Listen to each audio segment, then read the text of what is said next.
ಶಿವಮೊಗ್ಗ ನಗರದ ಕೆಆರ್ಪುರಂ ರಸ್ತೆಯ ಶ್ರೀ ಸಂಜೀವಾಂಜನೇಯ ದೇವಸ್ಥಾನದಲ್ಲಿ ಮನ್ಮಧ್ವ ಸೇವಾ ಸಂಘದ ಆಶ್ರಯದಲ್ಲಿ ಪುರಂದರದಾಸರ ಆರಾಧನೆಯನ್ನ ಏರ್ಪಡಿಸಲಾಗಿತ್ತು. ದೇವಸ್ಥಾನದಿಂದ ಯಾಯಿವಾರ ನಡೆಸುವುದರ ಮೂಲಕ ಚಾಲನೆ ನೀಡಲಾಯಿತು.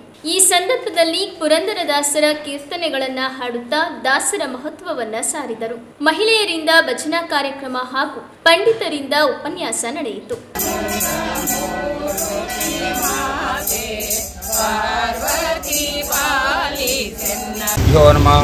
ಓಂ ಮನ್ಮನೋಭಿಷ್ಟವರದಂ ಸರ್ವಾಭಿಷ್ಟಫಲಪ್ರದಂ ಪುರಂದರ ಗುರುಮಂದೇ ದಾಸಶ್ರೇಷ್ಠಂ ದಯಾನಿಧಿಂ. ಪುರಂದರದಾಸರ ಆರಾಧನಾ ದಿನ ಇವತ್ತು. ಪುರಂದರದಾಸರು ಕರ್ನಾಟಕ ಸಂಗೀತದ ಪಿತಾಮಹ ಅಂತ ಕರೆಸ್ಕೊಳ್ತಾ ಇದ್ದಾರೆ.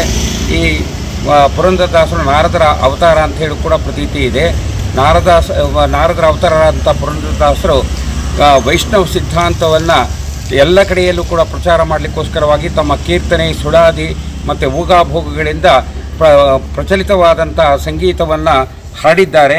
ಇದರ ಕಂಪು ಹೇಗಿದೆ ಅಂತಂದರೆ ಕೇವಲ ಕರ್ನಾಟಕಕ್ಕಲ್ಲ, ಇಡೀ ವಿಶ್ವದೊಳಗೆ ಎಲ್ಲರಿಗೂ ಕೂಡ ಲೋಕನೀತಿಯನ್ನು ಮತ್ತು ತತ್ವಶಾಸ್ತ್ರವನ್ನು, ವಿಚಾರವನ್ನು, ಭಗವತ್ ಸರ್ವೋತ್ತಮತ್ವವನ್ನು, ಪರಮಾತ್ಮನ ಸರ್ವೋತ್ತಮತ್ವವನ್ನು, ವಾಯು ಜೀವೋತ್ತಮತ್ವವನ್ನು ಪ್ರಚಾರ ಮಾಡಲಿಕ್ಕೋಸ್ಕರವಾಗಿ ಸಹಕಾರಿಯಾಗಿದೆ. ಇಂತಹ ಮಹಾನುಭಾವರ ಆರಾಧನಾವನ್ನು ಶ್ರೀಮನ್ ಮಧ್ವ ಸೇವಾ ಸಂಘ ಶಿವಮೊಗ್ಗದಲ್ಲಿ ನಾವು ಎಲ್ಲರೂ ಸೇರಿ ವೈಷ್ಣವರೆಲ್ಲರೂ ಕೂಡ ಆಚರಣೆ ಮಾಡ್ತಾ ಇದ್ದೇವೆ. ಈ ಕೇವಲ ವೈಷ್ಣವರಿಗೆ ಮಾತ್ರ ಇದು ಈ ಪುರಂದರದಾಸರ ಒಂದು ಕೀರ್ತನೆಗಳು ಇದಾಗ್ತಾ ಇದೆ, ಅನುಕೂಲವಾಗ್ತಾ ಇದೆ ಅಂತಲ್ಲ, ಇಡೀ ಲೋಕಕ್ಕೆ ಎಲ್ಲರಿಗೂ ಕೂಡ ಸಮಾಜಕ್ಕೂ ಕೂಡ ಉದ್ಧಾರ ಮಾಡುವಂತಹ ಈ ಕಾರ್ಯವನ್ನು ಮಾಡಿದಂಥ ಅವರ ಪಾದಗಳಿಗೆ ನಾವು ಸಾಷ್ಟಾಂಗ ಎರಗಿ ಈ ಕಾರ್ಯಕ್ರಮವನ್ನು ನಡೆಸ್ತಾ ಇದ್ದೇವೆ.